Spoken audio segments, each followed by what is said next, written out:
परम ज्योति, अखंड ज्योति, महाचिदाकाश, स्वयं प्रकाश, संपूर्ण प्रकाश, पूर्ण ब्रह्म, अनंत तेजघन, अनंत चितघन,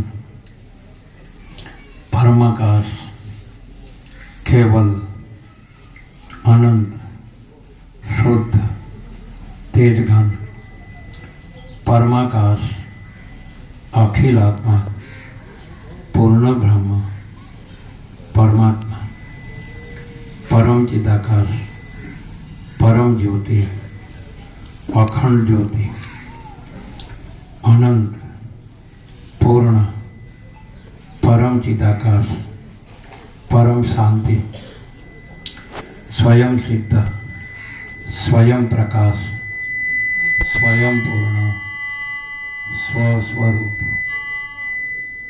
यही सब कुछ है, इसके सिवा कुछ नहीं है। शून्यभास, अनंत कोटि, महाकल्पो है ही नहीं। महाचिदाकाश, स्वयं प्रकाश, संपूर्ण प्रकाश, महाचिदाकाश ज्योति, अनंत, अखंड, अभेद, महाचिदाकाश ज्योति, महातत्व, महासामान्य, महाचिदाकाश, स्वसंवेद्य, सहज निर्विकल्प, महाचिदाकाश, परम कैवल्य, परम शांति, परम चिदाकाश, अनंत, पूर्ण, निरपेक्ष सत्य, अनंत, संपूर्ण, अपरिधि, निर्भ्रांत, निरंतर।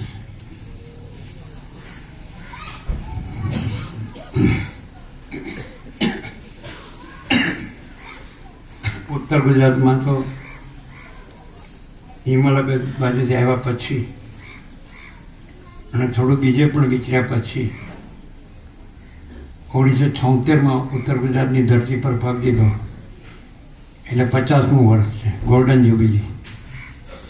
અને બધા ગામડાના ભાવિકો તો સરળ અને સંપૂર્ણ ભગવાનના માણસ, ખેતીવાડી, પશુપાલન, સૌ પોતપોતાનું કામ કરે, રોટલા ખાઈને સૂઈ જાય એટલે આનંદ, એટલે બધા આનંદથી જીવે।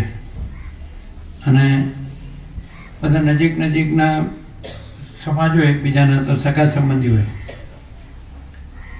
એટલે એકબીજાના પ્રસંગમાં, વાર તહેવાર કરવામાં બધા મળતા જ। હવે આ એક જે નાની સી એકતા આપણા ઘરમાં શરૂ થાય, ઘરમાંથી કે જન્મ થાય એટલે માતા પિતા છે, ભાઈ બહેન છે, એવી રીતે શરૂઆત થાય, બરાબર છે? એ એક નાની એકતા છે। પછી ઘર, પછી કુટુંબ, પછી માતાની સાઈડના બધા હોય એટલે મામા હોય, ફાઈબા હોય, એ સાઈડ।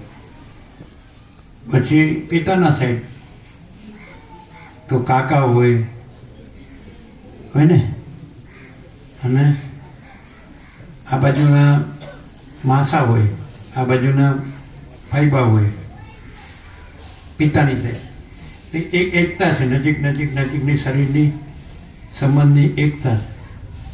એવી રીતે પછી આડોશ પાડોશ નજીકમાં થોડો વધારે રોજનો રાત દિવસનો પરિચય હોય ને, અને બધા દરેક પોતાના એકબીજાના પ્રસંગમાં ઊભા રહે, કાંઈ પણ થાય તો અડધી રાત્રે, જેમ પછી બાળક મોટું થાય, કિશોર થાય, તરુણ થાય, યુવાન થાય, બાળપણમાં રમત હોય, રમત ગમત હોય, એટલે પછી આમાં તો કેવું, પ્લેઇંગ ગ્રુપ, પછી નર્સરી, પછી જુનિયર કેજી, પછી સિનિયર કેજી, પછી પ્રાથમિક, પછી માધ્યમિક, પછી ઉચ્ચતર, પછી ગ્રેજ્યુએટ, પોસ્ટ ગ્રેજ્યુએટ, પીએચડી, એ રીતે। એટલે જે ડેવલપમેન્ટ, માનવ મનનો જે વિકાસ, તો સંબંધોમાં વિકાસ થતો જાય। પછી જેમ જેમ જ્યાં એ ભણતો ગણતો હોય એ પ્રમાણે પણ ત્યાંય સંબંધો, પછી માં એ તો 100 શિક્ષકોની ગરજ સારે છે, એવી કહેવત છે. માતા 100 શિક્ષકોની ગરજ સારે. સૌથી પહેલું જે માતા જે આપણને આપે, કારણ કે એ તો એનું પોતાનું જ અંગ છે, એવી રીતે આપે. પછી પિતાથી પણ મળે, એટલે માતૃદેવો ભવ, પિતૃદેવો ભવ, આચાર્ય દેવો ભવ, અતિથિ દેવો ભવ. આ તો આપણા ગળથુલીમાંથી જ છે, આપણી સંસ્કૃતિ. એટલે માતા પહેલી ગુરુ છે, પિતા બીજો ગુરુ છે, પછી આચાર્ય, શિક્ષકો છે, એ બધા ગુરુ જ છે. એટલે અમે દિલ્હી તરફ અને ગંગા તરફ ભગવાન પર બધે વિચર્યા. એટલે આમ તો આખું ભારત વિચર્યા, આખો હિમાલય વિચર્યા. હિમાલયથી એવરેસ્ટથી એમ કહો કે કૈલાસથી કન્યાકુમારી ગયો, જગન્નાથપુરથી દ્વારકા ગયો, અને બધું કોઈ બાકી નહીં. એટલે બધું આપણે જોઈએ એટલે આપણને બધું ભગવાનનું જ રૂપ દેખાય, બધું ભગવાન જ દેખાય કે બધું ભગવાન છે. અમે તમને બધાને જોઈએ તો બધું ભગવાન જ લાગે, કારણ મેં બાળપણથી બીજું જોયું જ નથી ભગવાન સિવાય. એટલે અમને બધું ભગવાન જ દેખાય, કાંઈ બીજું ન દેખાય. એમ ન દેખાય કે આ છે ને આ છે ને આ. આપણે એક વૃક્ષ જોઈએ તો એવું કંઈ જુદું જુદું ને કે આ મૂળ છે ને આ થડ છે ને આ ડાળા છે ને, એવું ના લાગે. આ પાન છે ને એને પછી એ ફૂલ છે ને ફળ છે ને મોર છે ને, એવું ન લાગે. આખું એક જ વૃક્ષ છે. તેવી રીતે આ બધું છે, આકાશથી પૃથ્વી આખું એક જ ભગવાન રૂપી વૃક્ષ. સમજાય બધા? સંભળાય બરોબર? આપણે મૂળથી જોઈએ તો એ જ છે. આખો વડ હોય તો થડ જોઈએ તો એ જ છે. પછી ડાળી જોઈએ તો એ જ છે. પછી વડવાઈઓ જોઈએ તો એ જ છે. પછી પાન જોઈએ, ટેટા જોઈએ તો એ જ છે ને. મોર જોઈએ, આંબામાં મોરમ થાય, લીમડામાં મોરમ, એ જ. તો બધું ભગવાનનું રૂપ છે. અમે આવું પહેલેથી જ અનુભવીએ છીએ. આ દેહ ધારણ થયો ત્યારે એના બુઝુર્ગે જેને સીધું કીધું આ સ્વામી છે. આમ કાન લાંબા હોય ને અમુક એવા લક્ષણો હોય ને, એટલે બુઝુર્ગ કે આ સ્વામી છે. તો કે સારું, આ બન્યા બનાવ્યા સ્વામી નથી, ઇનેક્ટ સ્વામી. પણ એને બહારના વેશવિધિની જરૂર નથી. સ્વામીનો અર્થ એક જ થાય, આત્મા, પરમાત્મા.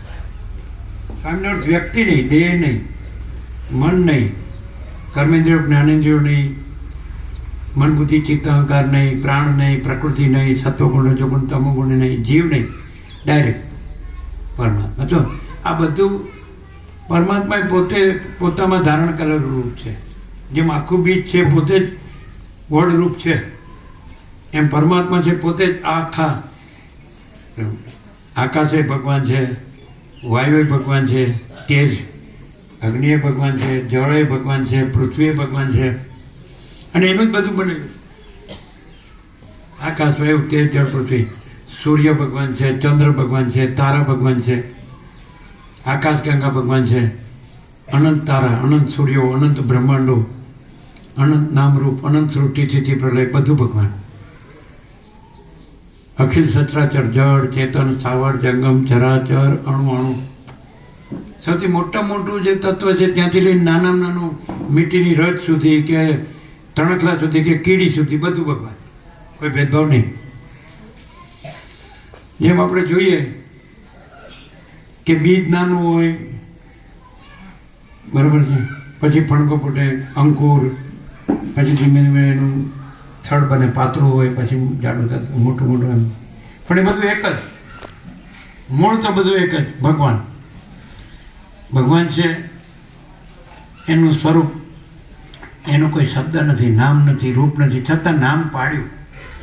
જે પ્રાચીન જે જ્ઞાની મહાત્માઓ હતા એમણે બધાની ઓળખ માટે કે ભાઈ આ બધું છે શું છે ને આપણે કોણ છીએ, તો આ બધું છે ભગવાન છે ને આપણે ભગવાન છીએ.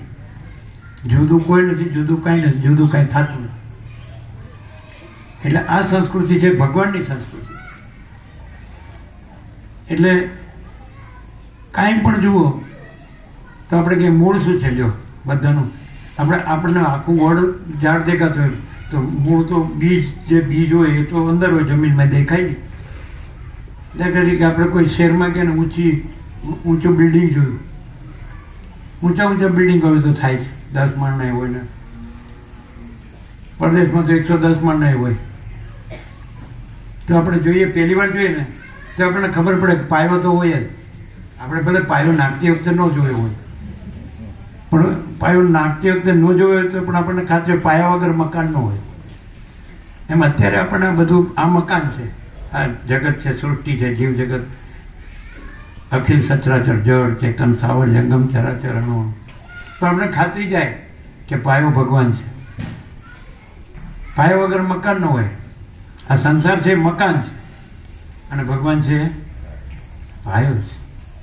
પાયાને ઓળખી લીધો એટલે એના આખા મકાનને ઓળખી લીધું છે કે નહીં? દાખલા તરીકે આપણે કોઈના ઘરે જઈને પછી બારણું બંધ અને ટકોરો મારીએ એટલે કે કોણ છે? એટલે તમે કે હું. એટલે અક્ષર તો એક જ છે પણ એ નખથી શીખ આખું ઓળખી લે. ઓળખી લે કે નહીં? હું એમ કહું તો પછી એ કેવા કપડાં પહેર્યા છે, એનું મોઢું કેવું હશે, એના હાથ પગ કેવા હશે, એનું શરીર કેવું હશે, એનું મન કેવું હશે, બધી ખબર ન પડી જાય? એ હું કે આપણે આખા માણસને ઓળખી લઈએ કે નહીં? એમ ભગવાન કે એટલે આખું જગત ઓળખાઈ જાય. ભગવાન એમ કે ને હું. હવે કોઈ એમ કે આ સમજ તો પડી, હવે આપણે ભગવાનને ઓળખવા કેવી રીતે? સમજે છે કે નહીં? સીધી ઓળખાણ જો આ આપણે બીજા કોઈ માધ્યમની જરૂર નથી, ડાયરેક્ટ છે. ડાયરેક્ટ આપણો અનુભવ છે. હવે જો જેમ આપણે એમ કીધું કે બાને ટકોરો મારે એટલે હું કીધું એટલે સમજાઈ ગયું કે નહીં? અંદરવાળાને ખબર પડી ગઈ કે નહીં કે આ કોણ છે? આખા માણસની ખબર ન પડી ગઈ? અક્ષર તો એક જ છે. હવે ભગવાનને ઓળખીએ. ભગવાન બધાની અંદર હું કે છે, એ બધાનું હું છે એ જ ભગવાન છે. ઓળખ્યા? હવે એ હું છે ને એ ભગવાનનું હું છે. કોનું? ભગવાનનું છે ને. કોણ બોલે છે બધાની અંદર? હું કોણ બોલે? ભગવાન બોલે. કારણ પાછું બધાની અંદર ભગવાન એક જ હો. દાખલા તરીકે તમે બીજ લ્યો, પછી થડ લ્યો, પછી ડાળા ડાળી લ્યો, બરાબર છે કે નહીં? પછી પાન લ્યો, ટેટા લ્યો, વડવાઈ લ્યો, બધું. પણ એકેયને તમે બીજ ન કહો. આમ વડનું બીજ છે ને એ તમે હથેળી મૂકો ને તો રાયના દાણાથી ઝીણું છે કે નહીં? પણ એ બીજને જ મૂળ બીજ છે, આખા વડને બીજ રૂપે જ વડ કહેવાય. બંધ થઈ ગયું? લાઈટ ગઈ.